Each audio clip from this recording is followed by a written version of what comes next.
통합사회 선생님 정치영입니다.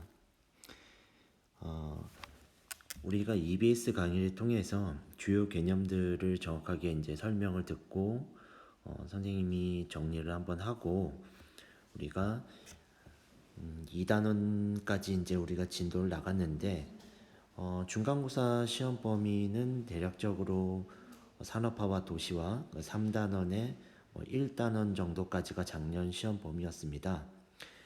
실제로 5월 초에 여러분과 만날 거라고 예상을 했는데 실제로 좀 5월 27일까지 늦어지는 상황이 벌어져서 시험에 대한 부분을 제가 언급을 하지 않을 수가 없습니다.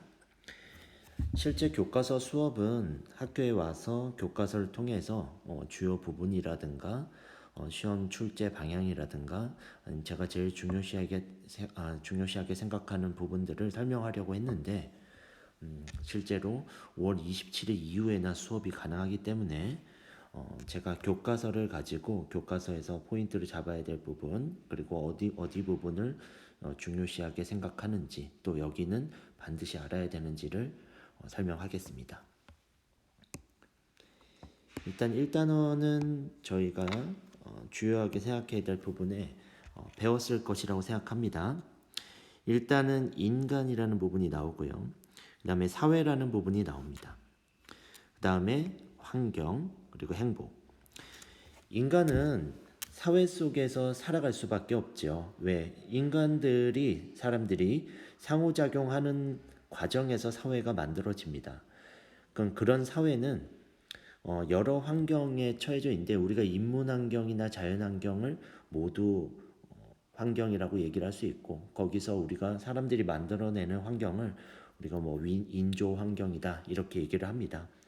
그 가운데서 우리가 어떤 행복을 누릴 수 있는지에 대해서 자세하게 우리가 여태까지 배워온 걸로 이제 알고 있습니다.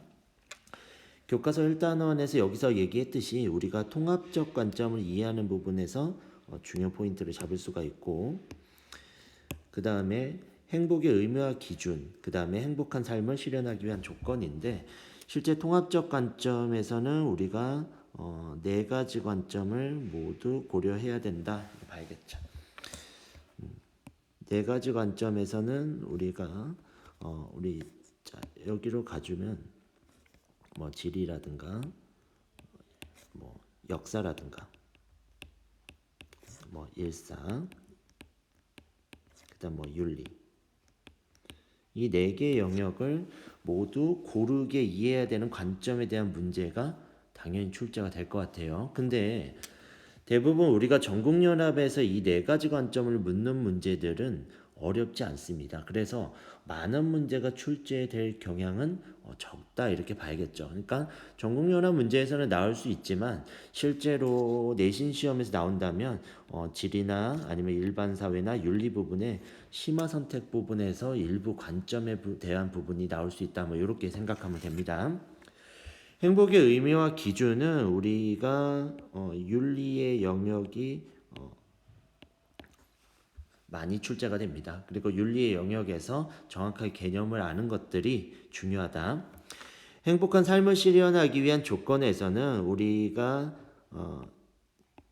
지리에서 알 수 있는 그리고 일반 사회에서 할 수 있는 일반 사회에서는 제도라든가 아니면 정치 이런 것들 포함되고요. 지리에서 역시나 공간이죠.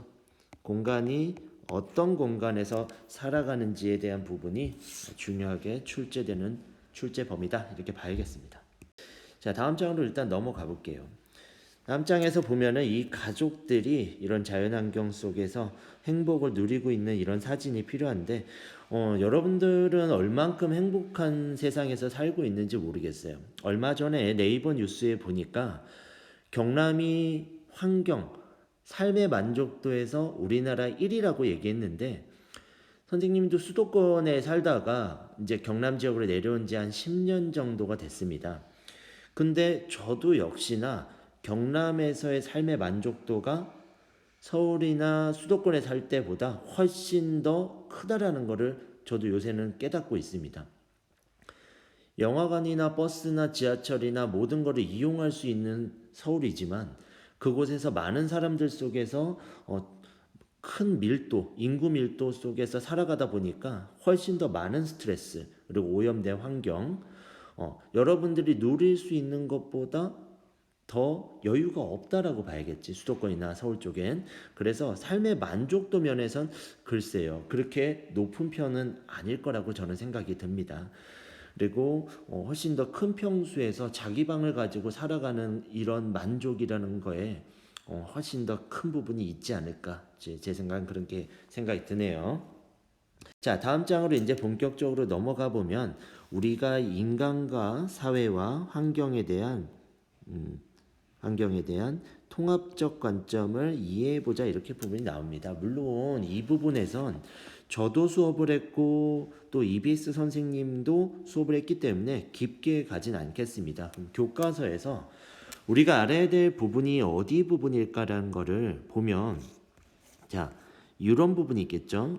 여기서부터 우리가 여기까지 한번 질문을 던져보면 우리가 관점이라고 하는 거에 대한 중요한 부분이 나옵니다. 관점이라는 걸 여러분이 어떠한 관점에서, 왜 국어를 보면 뭐 시간적 배경에서 아니면 전지적 작가 시점이라든가 1인칭 시점이라든가 3인칭 시점에 따라서 너무 많이 달라지는 걸 볼 수 있어요. 여기 남학생들은 게임 같은 것들도 하는데 게임도 보면 어떤 관점에서 그것들을 주인공을 바라보냐에 따라서 전혀 다른 게임이 되기도 합니다.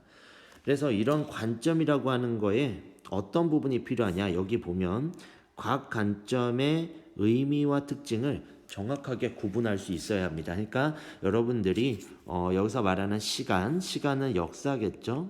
저번에 설명했듯이 역사, 공간은 지리겠죠. 공간은 지리, 일반 사회, 윤리, 요런 네 가지 영역을 생각할 수 있다. 그래서 이 네 가지 영역의 각각의 정확한 특징을 알아내는 게 주요 포인트가 될 거다, 이렇게 봐야겠죠. 자, 펜을 한번 바꿔볼까요? 파란색으로.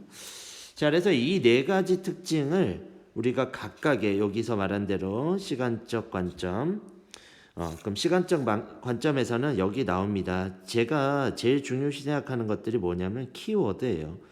시대적 배경과 맥락이다라고 얘기하는데, 여러분들이 이제 한국사 수업을 할 때 제가 1학년 1반과 2반의 과제물이나 아니면 이런 것들을 엿볼 수 있는 기회가 있었습니다. 최근에 그런 계기가 된 거는 온라인 계약이라고 하는 특수한, 그래서 카페를 통해서 여러분이 쓴 과제라든가 기록을 봤는데, 제가 생각했을 때는 맥락이라고 하는 부분을 잘 못 짚고 있지 않을까, 이런 생각이 듭니다.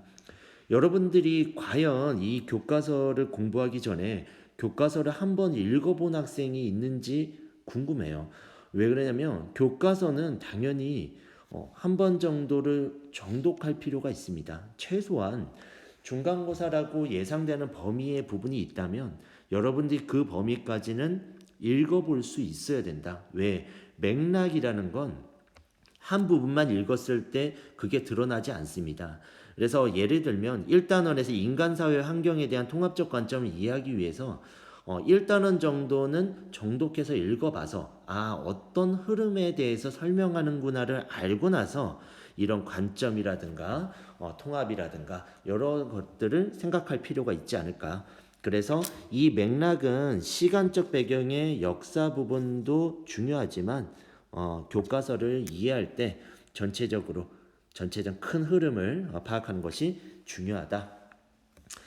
근데 역사 같은 경우는 지금 이제 한국사라든가 우리가 이제 한국사 배우죠. 한국사. 그 다음에 우리가 동아시아사라는 거를 우리 학교에서는 배웁니다. 동아시아사, 그리고 우리가 세계사.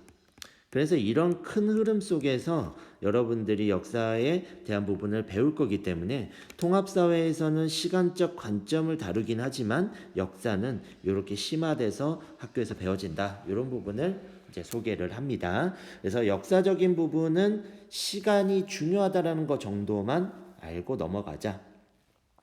자, 그래서 이제 교과서에 다음 페이지로 넘겨보면 우리는 이렇게 나온 공간이란 게 나와요. 근데 이거 사진 전부 다 설명했습니다. 그럼 공간적 관점에서 가장 중요한 키워드는 뭐냐? 여기죠.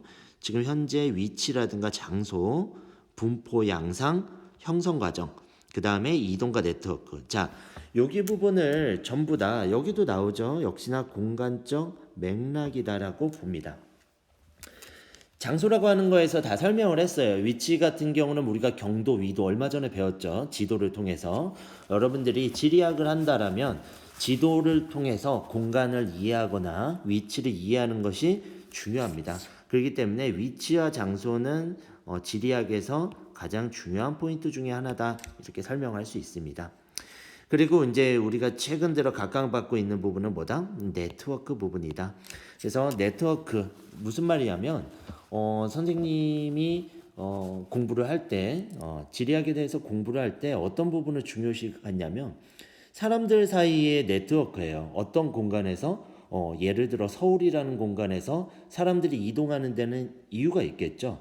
그런 이동하는 선의 패턴을 연구를 했더니 어떤 공간적 특징이 나오더라. 이런 것들을 사람들은 지리학에서 말하는 공간 네트워크라고 합니다. 그래서 이 부분이 최근에 각광받고 있다. 연구를 많이 하고 있다라는 부분. 그게 공간적 관점에서의 최근 트렌드 중요한 부분이다. 물론 이런 부분에서 시험에 출제된다면 어려운 부분에서 출제될 수 있을 가능성이 높다라는 거. 그리고 공간의 관점에 대해서 탐구를 위해서는 여기서 말한 대로 자연환경 및 인문환경을 주목해야 된다. 자, 왜 그러냐면 자연환경은 아무래도 주어져 있죠. 자연을 극복하냐, 극복하지 못하냐. 우리가 인간주의 삶을 사느냐, 아니면 자연 친화적인 삶을 사느냐, 아니면 지속 가능한 삶을 사느냐에 이런 부분에서 인문환경, 자연환경에 얽매여져 있다. 이렇게 봐야겠습니다. 사회적 관점인데 사회적 관점은 우리가 일반 사회라고 말하는 영역입니다. 그러니까 일사라고 하는 영역인데 일사 영역에서 우리가 배워질 부분을 설명하면 아까 지리는 우리가 고등학교 때 심화로 가면 우리가 한국지리 그 다음에 우리가 세계지리 요런 영역으로 발전되어 간다라는 거. 그 다음에 일반 사회에서는 우리가 제일 먼저 2학년 때 배워야 될 부분 우리는 사회문화라는 거. 그 다음에는 우리가 정치와 법.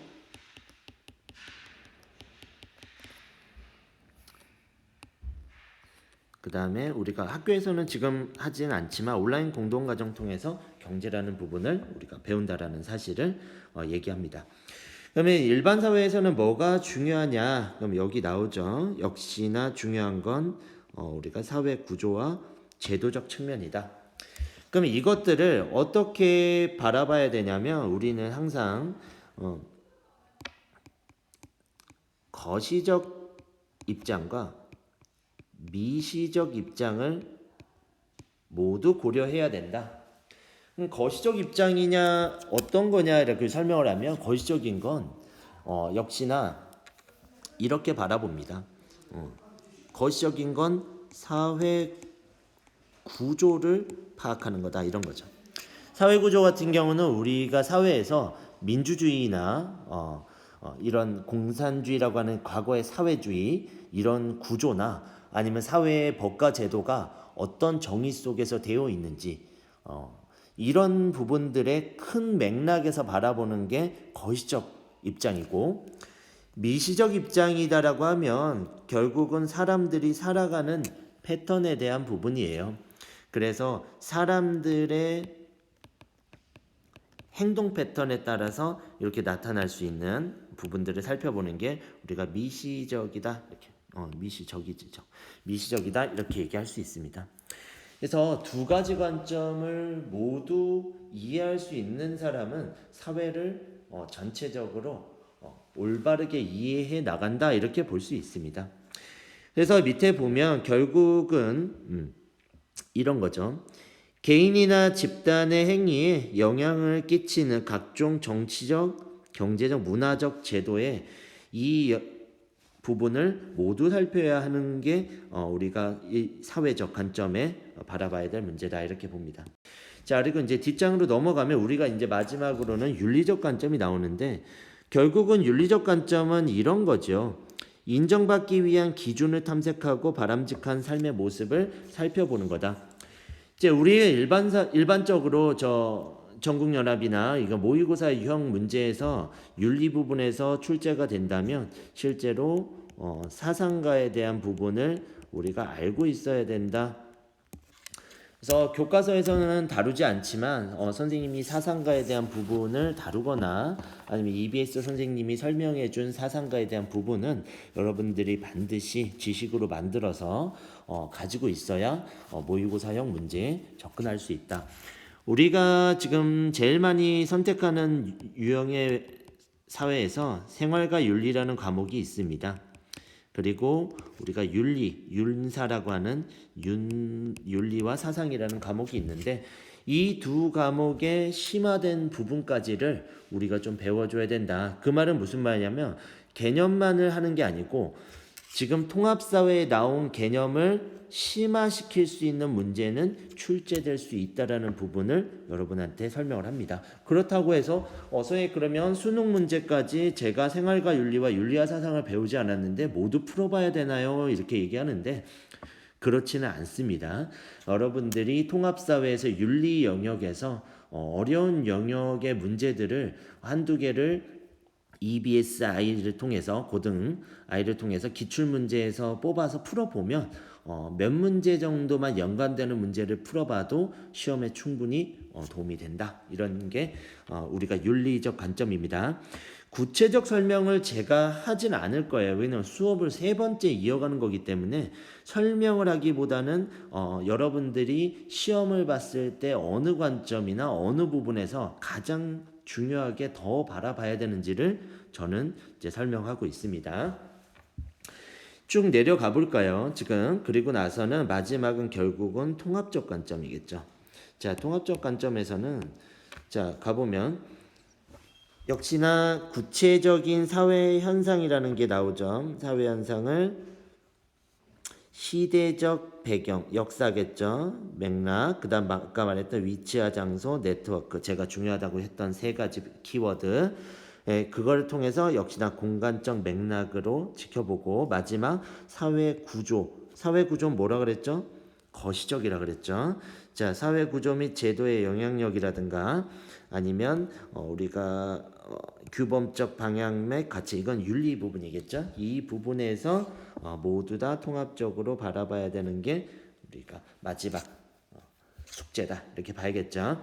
이 숙제에 대한 부분의 통합적 관점 그래요. 나올 수 있습니다. 근데 통합적 관점에 대해서 문제를 내면 너무 쉽습니다. 그래서 이 문제들은 전국연합 1번 문제는 2번 문제에 나올 가능성이 높고 실제로 내신 문제에서 이걸 낸다면 그냥 보너스, 그냥 주는 문제이기 때문에 의미 없는 문제를 그냥 출제하진 않습니다. 그렇다면 통합적 관점에서는 어떤 문제가 나올 수 있냐?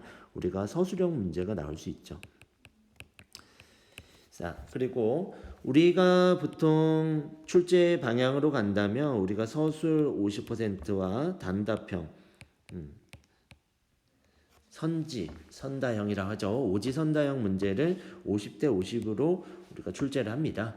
근데 난이도에서는 저는 선다형 문제에서 난이도가 높을 것이다라는 것을 설명을 합니다. 그래서 서술형에서는 난이도가 그렇게 높지 않을 것이다라는 것을 설명합니다. 여러분들은 지금 중학교에 있을 때 서술형이 비율이 100%였을 거예요. 근데 이렇게 무리가 되는 서술형 100은 우리는 고등학교에서는 나오지 않는다 이렇게 봐야겠죠. 대신에 이거를 대체할 수 있는 어려운 유형에서 우리가 선다형 문제의 난이도가 상당히 높다라는 거, 수능 수준까지 공부해야 된다라는 게 우리가 포인트가 될 것 같습니다. 여기 부분에서는 충분히 이 사진이나 그래프를 파워포인트 상에서나 우리가 지켜봤기 때문에 우리는 이 부분에서는 추가 설명을 하지는 않겠습니다. 여기도 지구온난화 문제 한번 생각해 보시고요. 물론 제가 생각하는 거에 가장 중요 포인트는 뭐냐면 모든 공부의 기본이 되는 건 교과서입니다. 그래서 교과서를 여러분들이 얼마나 완벽하게 할 수 있느냐에 따라서 시험도 충분히 100점을 다 모두 다 가져갈 수 저는 있다라고 생각합니다. 그렇다고 교과서에 있는 문제를 그대로 출제하거나 너무 쉽게 이 교과서만 알면은 모두 다 될 정도로 생각하진 않지만 교과서를 전체적으로 읽어보면서 완벽하게 이해를 하고 선생님이 이제 알려주는 개념들을 정확하게 정립해서 머릿속에 지식으로 만든 사람이라면 충분히 다 풀 수 있는 문제를 낸다라고 하는 점 명심하기 바랍니다.